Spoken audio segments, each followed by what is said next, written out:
Hindi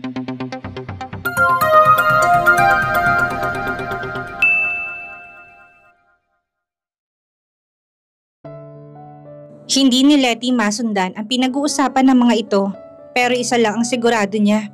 Magpapakasal talaga siya sa walang pusong lalaking ito. Letty, tawag sa kanya ng matanda. Napalingon siya rito. Po, ngumiti ito. Ikaw nang bahala sa apo ko. And with this marriage ay magiging pamilya na tayo. Sabi pa nito nagniningning ang mga mata. Hindi nakaligtas sa kanya ang kislap ng kalungkutan sa mga mata nito. Ngunit bago pa ni Letty ito matanong ay tumayo na to. Well, mag-aayos lang ako at pupunta tayo sa inyo para mamanhikan. I have a business meeting at 10 lolo, sabi ni Damon. Kailangan ko na hong pumasok sa trabaho lolo Mel, sabi rin ng dalaga. Kumunot ang noon nito. Cancel it at tumabsent ka na lang muna Letty. Mas mahalaga to. Then let me ask you lolo, why her? Tanong ni Damon na tumayo pa. Napatingala si Letty rito. Mukhang may reklamo to sa kanya. May reklamo din ako sa'yo. You are heartless.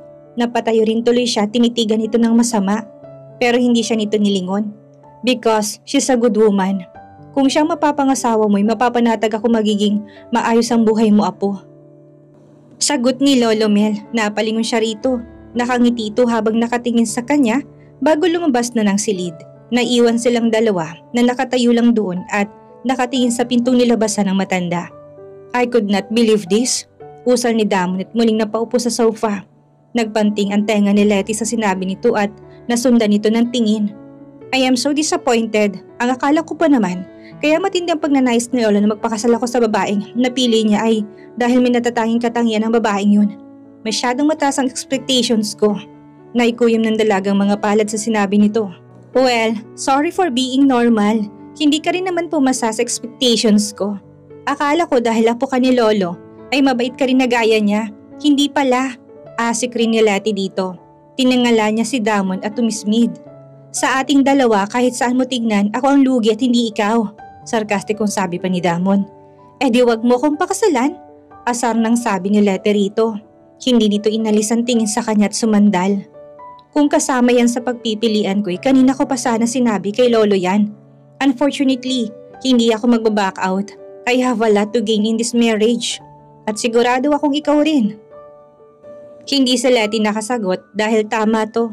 Hindi rin siya maaaring umatras dahil nabayaran na ni Lolo Mel ang utang ng papa niya.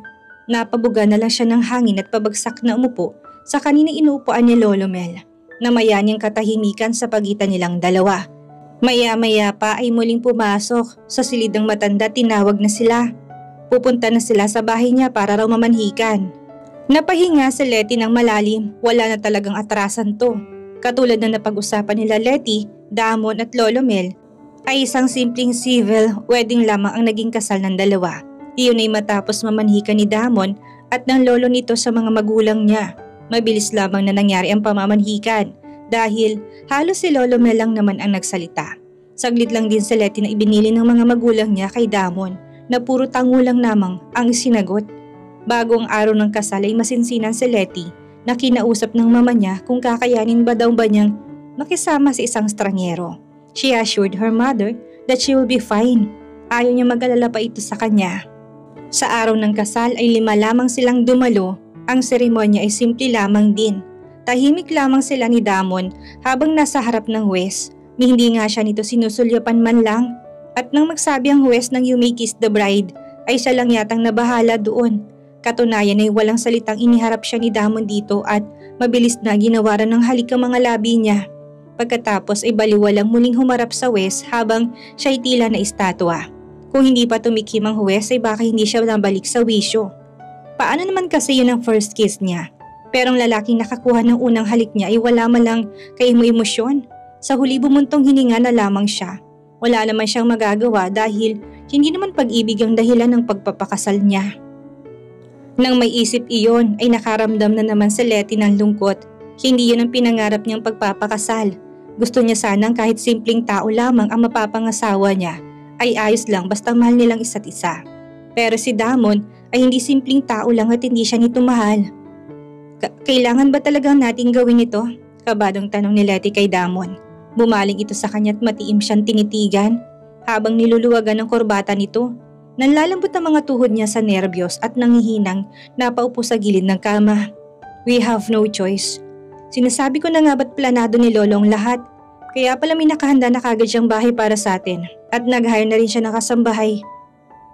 He will not leave us alone, sabi ni Damon at tuluyan ng inalis ang kurbata. Anyways, you don't have to be that nervous. Kahit sa isang kama pa tayo matulog ay wala akong gagawin sa'yo. You are not my type. Baliwalang sabi ni Damon at tinalikuran na siya. Nagpunta ito sa maliit na silid sa loob ng kwartong iyon. Nawala ang kaba ni Letty at napalitan ng inis. Wala rin akong interes sa'yo, pasigaw na sabi niya rito. That's good. Narinig pa niyang sagot nito mula doon. Inis na pabagsak siyang humiga sa kama at tumitig sa kisame. Mula sa araw na yon ay ang silid na yun ang magiging kwarto nila. Kanina'y doon sila inihatid ng driver na kinuha ni Lolo Mel para sa kanila. Kailangan daw niya ang driver na yon para hindi na siya magko-commute kapag pumapasok siya sa trabaho. Noong una ay ayaw ni Letty na tumanggap ng driver pero ang sabi nito iyon naman lang daw ay tanggapin niya. Tumanggi kasi siya ng isuhestyon nito na mag-resign na lang siya sa trabaho niya. Total naman daw ay kaya siyang buhayin ni Damon. Pero ayaw niya ng ganoon dahil may palagay siyang mainip siya bilang isang simpleng may bahay ng singlamig ng lalaking iyon. Isa pa ay mahal niya ang trabaho niya. Nang makita niya kanina na may kalakihan ng bahay na bigay ni Lolo Mel, ay naisip niya na maaari silang magkaroon ng tig-isang silid ni Damon. Hindi niya kasi ma-imagine na magkasama sila sa isang silid dahil kung tutuusin ay estranghero ito sa kanya. Ang kaso pagkadating pa lamang nila ay niligay ni Aling Isyang ang tumatayong caretaker daw nila ang mga gamit nila sa master's bedroom. Gusto niya sanang magreklamo noon kung hindi lamang siya hinata kagad ni Damon sa silid. Don't say anything recklessly, woman. Hindi tinaon ni Lolo ang mga kasambahay dito dahil lang gusto niya. I am sure they are his eyes and ears in this household. Hindi niya tayo pababayaan gawin ang gusto natin dito. Kapag giniling mo na sa ibang silid ka matutulog ay tsak na malalaman niya ni Lolo. Don't forget that we have to be a real married couple. Naalala niyang paalala ni Damon sa kanya. Kaya ngayon ay wala siyang pagpipilian kung hindi ang matulog doon kasama si Damon. Tinignan ni Letty ang kama. Sa bagay, masyado namang malaki yon para sa isang tao. Kahit na dalawa silang matulog doon, ay posible namang hindi sila magkakabungguan. Sabi rin naman ito ay wala itong balak gawan siya ng kung ano dahil hindi siya nito type. Kahit na nainis siya sa sinabi nito ay mas okay na yon kaysa persahin siya nitong. Marahas siyang napailing na may tumakbong malaswang bagay sa utak niya. Bumangon siya at bahagyang lumapit sa silid na pinasukan ni Damon. Nakita niya itong nakaupo sa harap ng isang lamesa at abala sa ginagawa nito sa laptop nito. Kakakasal pa lamang nila kani-kanina lang ay nagtatrabaho na ito kaagad at may palagi siyang magagalit ito kapag inistorbo niya ito sa ginagawa nito. Saglit niyang tinitigan ang malapad na likod nito bago buntong hiningang lumayo na roon. Nag-iisip siya ng gagawin na mapatingin siya sa banyo. Makaligo na nga lang at makatulog ng maaga. Kumuha lang siya ng pantulog na ipangpapalit niya sa suot niya at pumasok na sa banyo. Napahinto sa ginagawa si Damon nang marinig niya ang paglagaslas ng tubig mula sa banyo. Then he heard her humming a tune not familiar to him. Marahil ay bagong kanta lamang yun kaya hindi siya pamilyar doon. Matagal na niyang hindi nasusundan ng trend ng mga awitin o kahit palabas man lang dahil masyadong tutukan lahat ng atensyon niya sa trabaho. Pero kahit hindi niya masyadong mawawaan ng kinakanta ni Letty, ay katakatakang maganda yun sa pandinig niya. Wala sa loob na lumingon siya. Mula sa maliit na extension room na yon, natatay yung opisina niya sa bahay na yon, ay natatanaw niya ang pinto ng banyo. Mula sa pwesto niya ay nakikita niyang anino ng naliligong babae na mula sa araw na yun ay asawa na niya. Mukhang hindi ito aware na nakikitang anino nito mula sa labas dahil mukhang siyang-siya pa ito habang naliligo. Sa totoo lang, hanggang sa mga oras na yon ay hindi pa rin ni Damon makuha ang dahilan ng lolo niya kung bakit ang babaeng yun ang napili nito. Ang sabi nito sa kanya ay dahil si Letty lang daw ang nababagay para sa kanya. Hindi siya kumbinsido sa dahilan nitong iyon dahil kahit sang anggulo niya tingnan ng babae ay wala siyang makitang kakaiba dito. Maganda man ito'y hindi pa rin ito may kukumpara sa nagagandahang personalidad na madalas niyang makadate dahil sa trabaho. Wala rin tong yaman o impluwensya na makakatulong sa negosyo. So why her? Nakatitig pa rin si Damon sa pinto ng banyo nang tumigil ang lagaslas ng tubig. Mabilis niyang inalis ang tingin doon at tinutok ang mga mata sa screen ng laptop niya. Ngunit nang marinig niyang bumukas ang pinto ng banyo, hindi niya napigilang bahagyang silipan ng babae. Hindi niya alam kung kukunot ang noo niya o matatawa nang makita niyang nakadilaw na pajamas ito na para isang bata na matutulog. Kahit na mas mahina na hindi pa rin ito tumigil sa paghimig habang pinupunasan ng buhok nito ng tuwalya. Hindi gaanong kagandang katawan. Ngunit kahit na ganoon, hindi niya maintindihan ang sarili niya kung bakit patuloy pa rin niya itong sinusundan ng tingin. Nang mawala ito sa paningin niya ay naiiling na ibinalik na lamang niyang atensyon sa trabaho. Hindi niya maintindihan ang sarili kung bakit nagpapadistract siya sa babaeng yun. Ilang minuto nang nakakalipas ay naririnig pa rin ni Damon ang paghimig nito. Narealize din niya na hindi pa siya nakakausad sa ginagawa niya. Ano ba kasing ginagawa ng babaeng yun at gising pa rin hanggang ngayon? Sa huli hindi rin siya nakatiis na hindi ito silipin. Tumayo siya at iniwan ang tinatrabaho niya at dahan-dahang sumilip sa kwarto nila. Natigilan siya nang makita si Letty nakaharap sa nakabukas na cabinet at abala sa paglalagay ng mga damit nito doon. Basa pa rin ang buhok nito at may nakasukpit pa ring tuwalya sa balikat nito habang ginagawa yon. Napansin niya na kalahati lamang ng cabinet ang nilalagyan nito ng gamit nito. Napasandal siya sa padar at tahimik na pinagmamasdan lamang ito. Nakatingin pa rin siya dito nang bigla tong lumingon. Napaatras ito sa pagkagulat, maging siya'y nagulat sa biglang paglingon nito. Ngunit nagawa niyang manatiling tila hindi apektado. "Bakit gising ka pa?" tanong ni Damon dito. Tumikimit at mukhang nakarecover na sa pagkabigla. "Hindi pa ako inaantok kaya inaayos ko na lang yung mga damit ko." "Ah, tamang-tama. Pwede bang buksan ko na rin ang maleta mo para mailagay ko na yung mga damit mo dito?" Tanong pa ni Letty na bahagya pang tinapik ang parte ng cabinet na iniwan itong walang laman. Ngumiti pa ito habang nakatingin sa kanya. Si Damon naman ang napatikim. "You don't have to. Someone else could do that tomorrow. Matulog ka na lang." Aniya rito at umayos na ng tayo. "Pero bakit pa natin iaasa sa iba kung kaya ko namang gawin ngayon?" "Bahala ka na nga." Naisagot na lang ni Damon. He was caught off guard when she smiled sweetly at him. Pagkatapos ay nakaupo pa rin hinatak ni Letty ang maleta niya palapit dito at binuksan yon. Nang simulan itong ilipat ang mga gamit niya sa cabinet na para bang natural na itong ginagawa yun ay may kung anong sensasyon siyang naramdaman sa sikmura niya. Thinking back, yun ang unang beses na may ibang umasikaso ng gamit niya maliban sa kanya sa housekeeper niya na nagpupunta sa unit niya minsan sa isang linggo. Ngayong nakikita niya may ibang gumagawa nun ay naninibago siya. Pero alam ni Damon na mula sa araw na yun ay palagi na niya itong makikitang ganoon dahil mag-asawa na sila na sa isang bahay nakatira at sa isang silid matutulog. Ang weird ng babaeng to, kanina lang parang hihimatay na siya sa nerbiyos. Nang malaman niya na magkatabi kami matutulog, pero ngayon nag-aayos siya ng mga damit namin sa cabinet na para bang walang anuman yun sa kanya. Marami-rami na itong nailalagay sa damit niya sa cabinet ay hindi pa rin ni Damon magawang umalis sa kinatatayuan niya. Wala sa loob na nasusundan niyang bawat kilos nito at katakataka hindi siya nakakaramdam ng pagkainip. Nakatayo pa rin siya doon nang muli itong lumingon sa panig niya. Bumukas ang pagkagulat sa mukha ni Letty nang tingalain siya nito. "Tapos na ba yung ginagawa mo?" tanong nito. Noon ni Damon lang naalala na may ginagawa nga pala siya. "Not yet. Pagkatapos mo dyan matulog ka na." Nasabi na lamang niya tinalikuran na to. Muli siyang bumalik sa swivel chair niya at kunot noong napasandal doon. Just what happened to him back there? Napailing siya. Wala siyang panahong pag-isipan ng bagay na yon. Napaungol si Letty nang maalipungatan siya. Masyadong malamig. Hindi ba niya napatay ang aircon ng kwarto niya? Palagi niya pinapatay yon bago siya matulog dahil lamigin siya. Kumilos siya upang lalong idikit sa katawan niyang comforter. Tumagilid siya dahilan upang makaramdam siya ng kung anong mainit sa kanan niya. It felt like heaven. Kaya naman nakapikit pa ring nagsumiksik siya doon na pabuntong hininga siya nang maamoy ang mabangong samyo ng sabong pampaligong kahalo ng iba pang amoy na masarap sa ilong. Makakatulog na siya ulit nang maramdaman niyang gumalaw ang sinisiksikan niya. Pagkatapos ay may brasong pumatong sa katawan niya at hinigit siya palapit. Noon nagising ang diwa ni Letty. Napadilat siya at napatingala. Muntik na siyang mapasigaw na matambad sa kanyang mga muka. Nang isang lalaking mahimbing na natutulog, napigilan lamang niya sarili nang bigla niyang maalalang lahat. Oo nga pala, Mula kahapon ay may asawa na siya.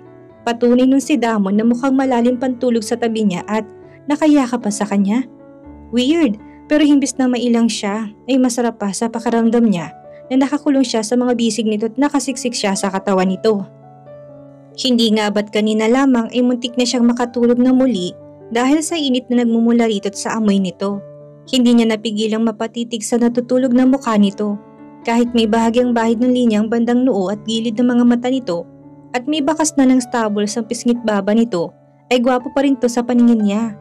Mas mukha tong maamo kaysa kapag gising ito. Kagabi hindi na nila tinamalaya ng paghiga ni Damon sa kama. Nang matapos siya sa pag-aayos ng mga damit nila sa cabinet at sinilip ito ay nagtatrabaho pa rin ito. Dahil gabi na't wala na siyang ibang gagawin, ay nauna na siyang natulog dito. Hindi niya inalis sa pagkakatitig sa mukha nito. Dahil ilang pulgada lang naman ang layo ng mukha nito sa kanya, naabot pa siya ng mainit na hininga nito. Sa hindi niya maipaliwanag na dahilan, ay may tila paru-parong nagsimulang magliparan sa sikmura niya. Bigla'y parang nais niyang hawakan ang mukha nito. May bahagyang kirot din sa dibdib niya dahil sa tila kakaibang pagsikdo ng puso niya habang nakatitig dito. Ito was a weird feeling. Sa huli hindi rin siya nakatiis. Maingat-inangat niyang kamay at dahan-dahan niyang hinawakan ang mukha nito. Nang hindi ito gumalaw ay maingat pa rin pinaraan niya ang daliri niyang gilid ng mukha nito. Mabait ka naman palang tignan kapag tulog ka, nakangiting mahinang naiusal ni Letty. Nakangiti pa rin siya nang bigla tong dumilat. Nasalubong niyang mga mata ni Damon. Sa pagkagulat ay napasigaw siya at malakas tong naitulak palayo sa kanya. Bumagsak ito sa sahig. Narinig niyang pag-igik nito. Napaupo siya sa kama. Sorry. Ang sakit, marahas na sabi ni Damon, kasunod ng pagmumura pa. Bumangon at napaupo sa sahig, bakas ang iritasyon tiningala siya nito. Why did you do that? Ikaw ang siksik na siksik sa akin at hinahawakan ako. Ikaw pang may ganang manulak? Asar na sabi pa nito. Nag-init ang mukha ni Letty sa sinabi nito. Patunay nun na kanina pa ito gising at marahil ay narinig din itong sinabi niya. Nakakahiya. Bakit kasi hindi ka nalang bumangon kaagad kung gising ka na pala? How could I suddenly wake up if you're touching my face like that? Ayan nga tinulak mo ko, sarkastikong sabi ni Damon at bumangon na. Muli itong napamura kasabay ng paghawak nito sa tagiliran nito. Gusto sana ni Letty na kamustahin kung masakit ba talagang pagkakabagsak nito, pero bago pa niya magawa yun ay pumasok na to sa banyo. Muli na lang siyang humiga sa kama. Nakakahiya siya, nalaman nito na sumisiksik siya dito at pinagdiskitahan pa niyang hawakan ang mukha nito. Akala naman kasi niya tulog pa to. Kanina pa pala to gising.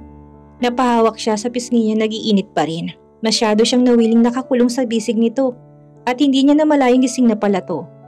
Natigilan siya sa naisip kung kanina pa nga to gising. Ibig sabihin ba noon ay conscious ito nang yakapin siya nito at higitin palapit sa katawan nito?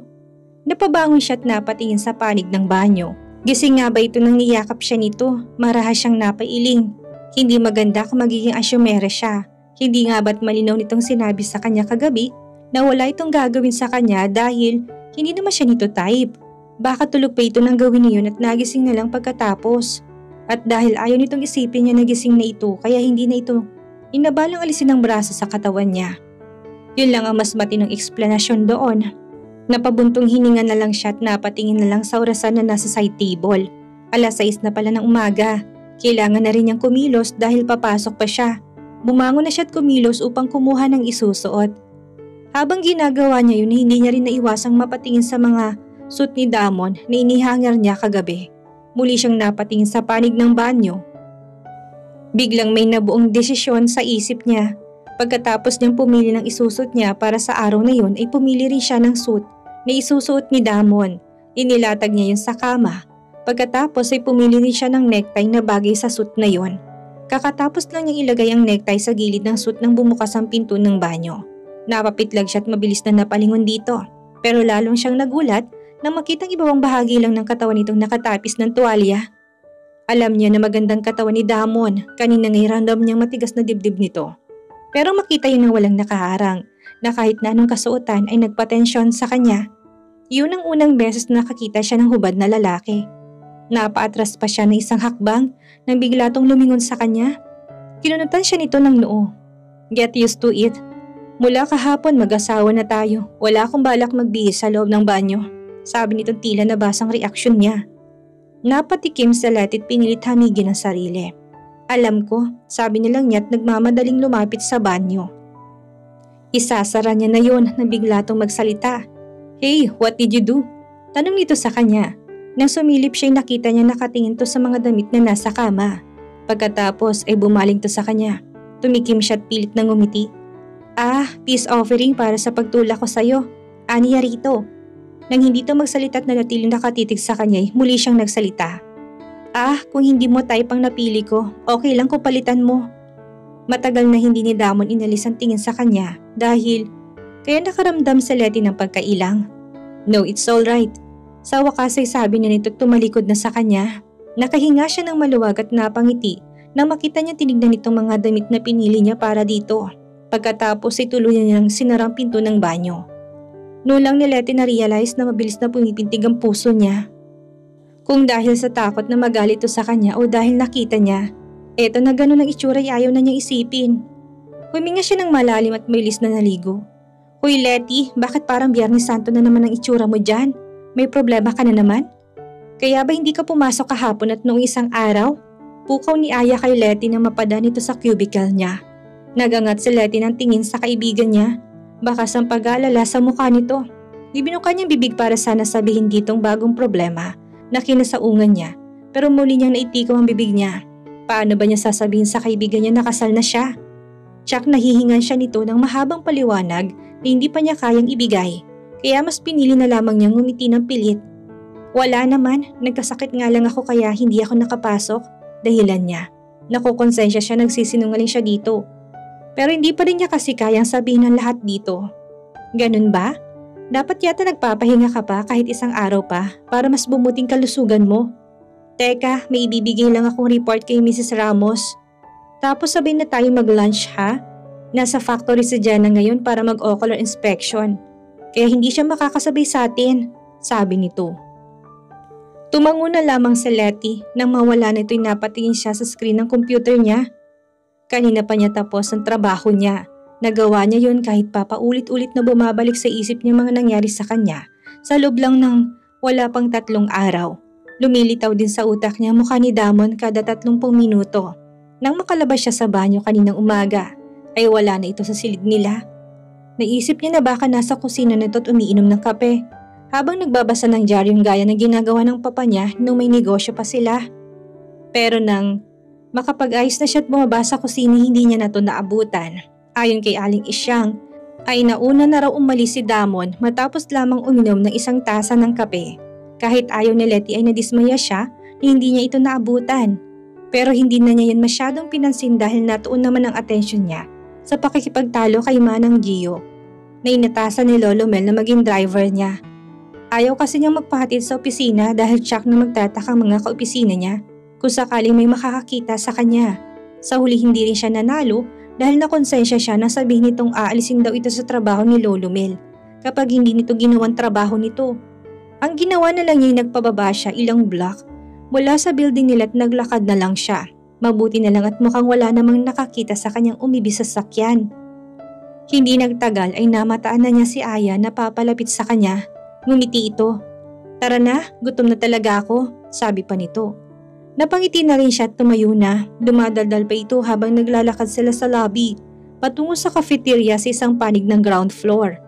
Nang mapadaan sila sa parte kung nasaan ang elevator, ay tiyempo namang bumukasyon. Niluwanan isang grupo ng mga lalaking naka-business suit na hindi naman nila pinagtuunan ng pansin. Napahinto sa pagsasalita si Aya at napalingon doon nang makita niyang bahagyang lalaki ang mga mata nito ay muli niyang sinulyapan ng mga lumabas doon. Nalaki rin ang mga mata niya nang makitang isa sa mga lalaking yon. Nang mapatingin din ito sa panig nila at masalubong niyang mga mata nito, ay nakita rin niyang bahagyang bumadya ang pagkabigla sa mga mata nito. Si Damon! At dito na po nagtatapos ang 3 kabanata ng ating kwento at sana'y muli niyo po akong samahan sa mga susunod pang kabanata. Maraming salamat po at ingat po tayong lahat.